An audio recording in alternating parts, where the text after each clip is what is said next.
যে যারা প্রেমিক তারাই এই পৃথিবীর মধ্যে শ্রেষ্ঠ মানুষ, শ্রেষ্ঠ মানুষ।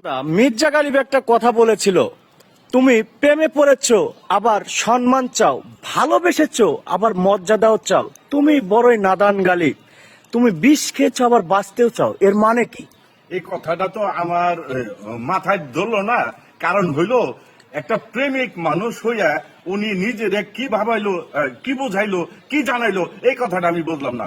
কারণ হইলো একটা প্রেমিক হইলো তার মানব জীবনটা সার্থক হয়, প্রেমের মাধ্যমে সে অনেক কিছু পাইয়া থাকে। আর উনি হলো ব্যর্থ প্রেমিকের কথা বলছে। এই ব্যর্থ প্রেমিকের কথা তো আসলে জগৎ দেয় না। যেমন আমরা ইতিহাসে প্রমাণ করে সিঁড়ি বরাত, লাইলে মজনু, এরা প্রেমের মাধ্যমে তাদের সঙ্গীত পাইছে, সৃষ্টিকর্তারও পাইছে। তবে সব মিলে আমি যেটা মনে করি কি, সার্থক প্রেমিক একটা আর হলো ব্যর্থ প্রেমিক হলো আরেকটা। উনি পারেন নাই, সেটা হলো যারা নাকি প্রেমিক তারাই বিশ্বের মধ্যে সবচেয়ে মর্যাদা এবং সম্মান পাইছে। আর ওনার কথায় যে কথাটা বোঝা গেল, উনি সম্মান বা ভালোবাসা, প্রেম টেম যাই কিছু উনি ব্যর্থ কথার মধ্যে দিয়ে বলছে। ব্যর্থরা তো কিছুই পায় না, কারণ জীবনটা খুব সুন্দর।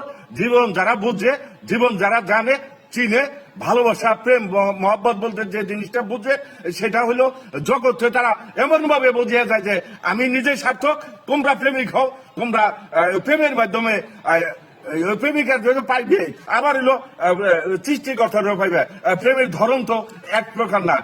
ব্যর্থ মানুষের কথা তো যে যত গর্ব করি, উনি বড় হইতে পারে, গালিব অনেক বড় মানুষ, তাতে গিয়েছে। হ্যাঁ, ওনার কথাই তো মানুষ প্রেমের মধ্যে আর থাকবো না। কারণ হলো প্রেমের মধ্যে না থাকলে জীবন সুন্দর হয় না, ভালো হয় না। হ্যাঁ, প্রেমের মধ্যে থাকলে মানুষ হলো এত সুন্দর হয়, তার স্বভাব চরিত্র, হ্যাঁ, সমাজ, দেশ, রাষ্ট্র তারে এমন পছন্দ করে, সেটা বললে সারে না।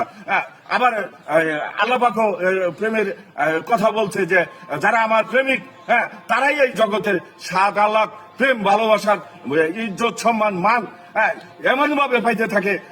এই যে তো পাই, আগামী দিনেও তার দরবারে এটা পুরস্কার আল্লাহ পাক রব্বুল আলামিন নিজেই দিয়ে থাকে। এটা আমি জানি, এটা আমি বুঝি। তবে গালিবের কথাটা আমার কাছে ভালো লাগলো না।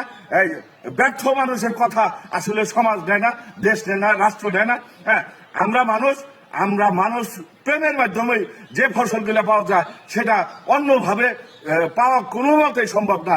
আমার মনে হয়, আমি ছোট মানুষ হিসেবে আমি যেটুকু বললাম ওইটুকু আমি জানি যে যারা প্রেমিক তারাই এই পৃথিবীর মধ্যে শ্রেষ্ঠ মানুষ, শ্রেষ্ঠ মানুষ।